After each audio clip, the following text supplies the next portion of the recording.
Well, good morning. Video number 2. Too good so far? I don't know. I'm in the peak right now. It's pretty early. I don't know if you guys can tell from how dark it is outside still. Marty's sick today, so he's not going to be driving, so I gotta go grab some gravel. So I think I'm gonna go grab gravel, and then I gotta figure out how I'm gonna get tools and stuff there, because normally that's all my pickup truck, and the Peterbilt doesn't have a ton of storage room. Anyways, so I'm just gonna do my logbook check quick, go over that, and then I'll do a little time lapse driving to the gravel yard, and once we're there, we'll get loaded up, go back to site, and deal with this material somehow.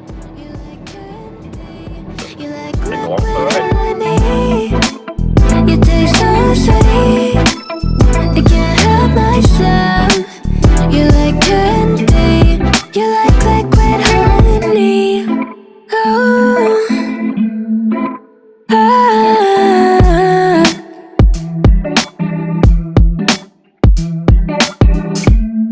we're moving places I can't control. I don't know how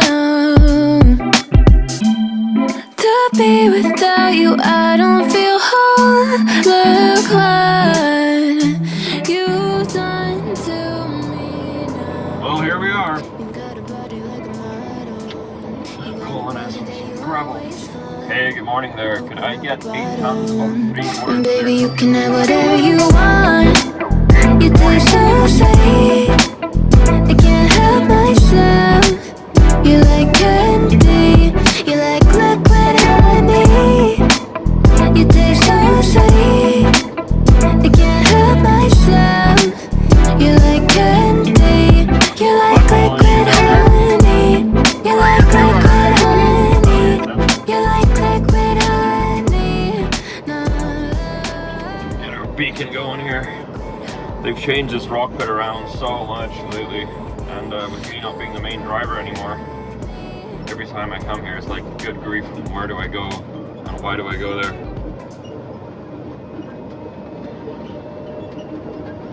It's like a fun little adventure.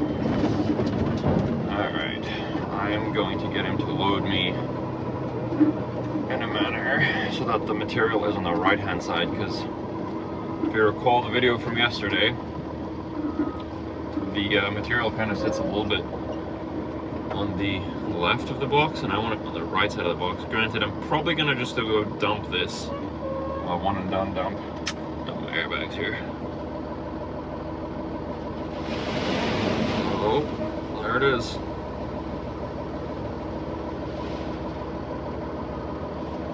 Thank you very much.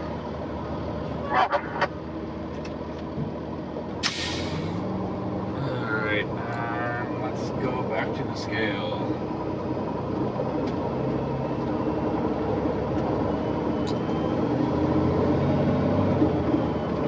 Yeah, wow. So we used to come from over the top over here, come down here, and that entire thing is just gone now. Now there's a road off to the left here, and really, truly, very, very different from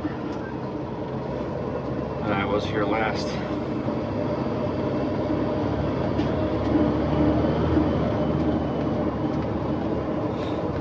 Turn the radio off. That's what that whistling sound is. Yeah, so all these rocks you see, or not rocks, but the lock block walls you see on the side here, we used to go over the top of all of that, but no longer.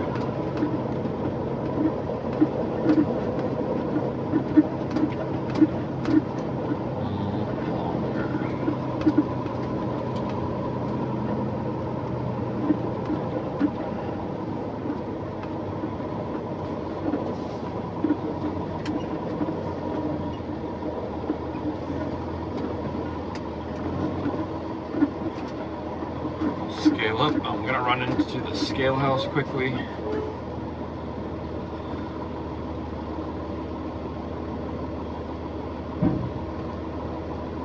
Oh, that was a big thud there. Hopefully nothing broke. Alright. I'll be back. Alright. got my slip from the scale.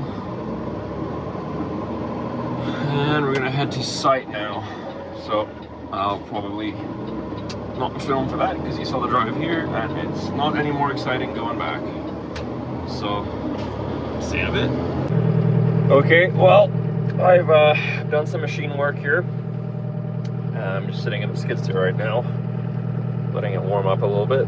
Gravel's been deposited outside here.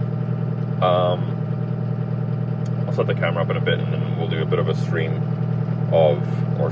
bit of filming of the process of getting gravel in here from the cap perspective. Yeah, so gravel base, finish off the piping, and then more gravel over top, filter cloth, and dirt. So here, I'll show you in a sec here. So, okay, from here, I'll zoom in. You can see the, let me find my finger out. Oh, there we go. Okay, so gravel base, pipe, a little gravel over top, filter cloth, and then dirt. So you can kind of see a little bit like a tiramisu or something right now. That's what that looks like. So get some dirt in there, and or gravel rather, and onwards we go.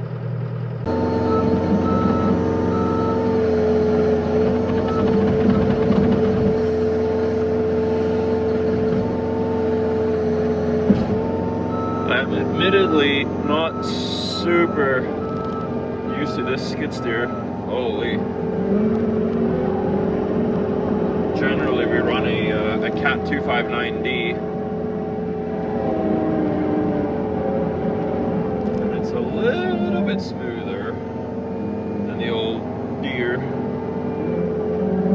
It's the first time I've run a tracked Deere track loader. And it's not bad. Cat's a little bit nicer though. A little bit smoother on the controls, you know. This thing's real jerky. So, the video from yesterday, you can see that as Marty was depositing material, it was a little bit tight against the back wall here, so I'm really pushing my luck here by getting here. If I bring the bucket up, you'll see when I back up how far over the edge here I was. So, not anything life-changing, but you gotta get a little bit further away. Oh my gosh, it's tight in here.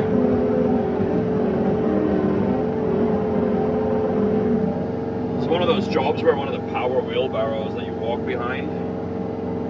Golly, that would be nice. That would be really nice. But I don't get one. So John Deere it is.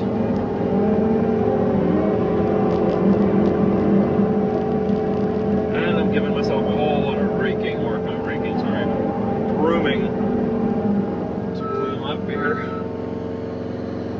Which is great. Holy, this thing's jerky.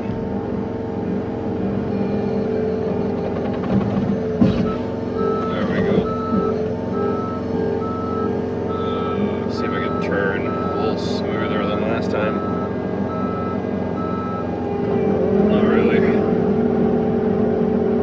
Must be gnarly on the camera.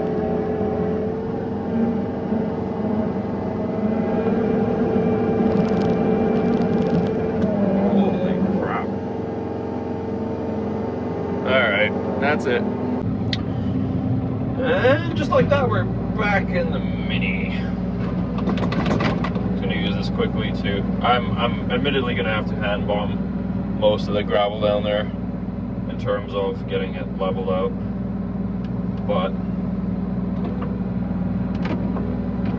if I can use this to just get the initial bit of spreading of material completed. It saves me a little bit of legwork.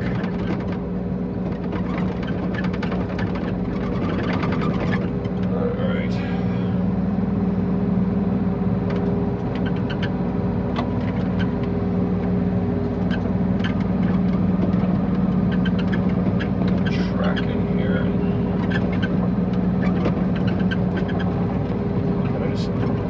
push material where it needs to go. Again, this isn't like the final grade, but I have a rough idea of where things need to be. And it's roughly there. That might eat my words, but I used to kind of feel like I needed to get the entire base, like the entire thing, absolutely raked level, dialed to the nines kind of thing, but you kind of started to realize you don't. The only place that needs to be level is where the pipe is laying, because everything else is just getting covered over anyways, right? So let's see how far I can get here before I start teetering. That's good enough. So once you realize you don't really need to level the whole field out just where the pipe is laying, and you do save a little bit of time there, because again, you're just going to cover over everything again after the fact with gravel. So if you have a little bit too much and it's high in spots, that's fine. It's less, I was saying, less material to add in, because you're still using the same amount, but less goofing around just to get a flat base. But you could literally just do 3 little trenches that are level for your pipe, and everything else can be whatever. So just roughly spreading and sharing material here. And I'm going to hop down there with a rake and a shovel and the laser. See the stick laying on the left of the trench there, and I'll get it all dialed and whatever we need glued in. And then we'll ferry some more gravel over here with a skid steer, at which point we're covering over and backfilling with gravel. Just the last thing is I just want to push this material away from the edge here as best I can. And that is just, again, so even though I spread it back a bit further than before, than we were able to do yesterday, there's still a little bit of dirt there, and I'm still going to lose a little bit of this material when I scratch away to keep the trench going, but ultimately it's less of a loss. There we go. Not pretty. We'll go make it pretty in a sec here. Alright, I'm just gonna go ahead and get this out of the way preemptively so I don't have to haul back in when I get back into the skid steer to bring gravel back.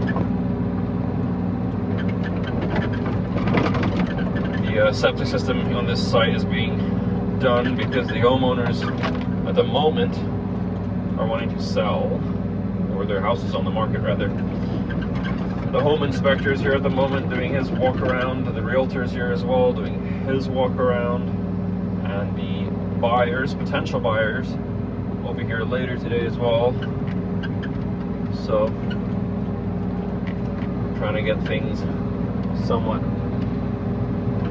well, it's not going to be clean if you look at the volume of spoil I've got around me, but we want to get things well enough done here that they have faith in a completed septic system if they do happen to buy and move in. Anyways, that's it for there. Off to the rake it is. Okay, excuse the lawnmower in the back, but so I've got the digital level here. You can see the ball is right between the lines, and if you weren't sure, 0.0%. So that's the slope of the pipe. Now I will fill in all these hollow spots with some gravel gently, and then we know it's level, and then each one of these gets the same treatment. So I've already done this one. The 2 outside ones were the closest, so I went with them first, and this one has like almost a 2% upslope, so I know where that is. I gotta cut some material out of there.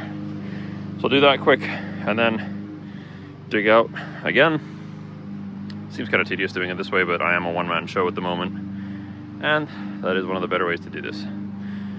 So that's what I'll do. Yeah, nothing much to it. Basically just that. So this will now be the 3rd length. So we're at 30 feet. Each one of these is 10 feet long, and we have, I need to double check, but we have I believe it's like a 44 point something foot long field. which means another length and a half roughly. I'm just going to round up to 45 feet. Makes life easier. So I'll double check the plans in a sec here and then get the actual 100% measurement. But that's where we are for now. And the middle one, 0.0. I'm not going to bother showing the first one I did because it's 0.0, guys. Anyways, there we go. Spacing looks off for whatever reason on the camera, but it is right. Maybe this one can. Should be right. So, let's take a look from outside. There we go. Alright, well, can gravel over top of those, roll the filter cloth a bit further back. But I think what I'm going to do instead is I'm literally just going to keep going and not try and gravel over the top for right now. Just going to finish this off. And then do gravel over the top at the last bit. It's a little tricky getting the material in here, you can tell. There's not a whole lot of working room, so back to digging. Okay, so there's our measurement. That's what we have left. Up to the little orange, hard to see, I'm running out of paint, but so it was 44.7 feet, rounded up, just make it 45 feet, easier number to work with. So not a whole lot further to go, really. I can probably get the rest of this dug out in one shot, and then bring in the material that I need and finish all my piping up, be done with it. Let's get it. And we are done. Well, done there, not completely done. So, get some perspective here. So, those are going to be the clean outs. Got 3 of those, one for each lateral, obviously. They're running wild now, so we don't know what finish grade is going to be. The homeowner has asked us to keep all the spoil here and just regrade the backyard. Which actually works because there's, from the house, there was like a big kind of gully here. So we'll kind of grade everything at a bit more of a slope away from the house. But then I leave these long like that, and that allows me adjustment to trim it down to the height that it will, because it's not going to go up. Grade is not going to go up like that high. So that's a little excessive, but then we cut it down after the fact when we know what finished grade really is. So now it's just a last bit of gravel in, and then I can roll the filter cloth out, and I can start dealing with this spoil. Okay, I've had lunch, and I have spread some of the gravel, or brought the gravel. See, I brought that pile over here. So I'll turn it around here, and you can see that I've pulled the filter cloth further down. I have the bit that I've raked flat. It's a spoil there. So what I'm going to do now, see all this dirt back here, I'm going to haul that and cast it over here. And kind of just build one big berm kind of in this area, and that's going to be my thing for the rest of the day. I do have a little bit of gravel left over. If I get to it, I'll spread that in here as well.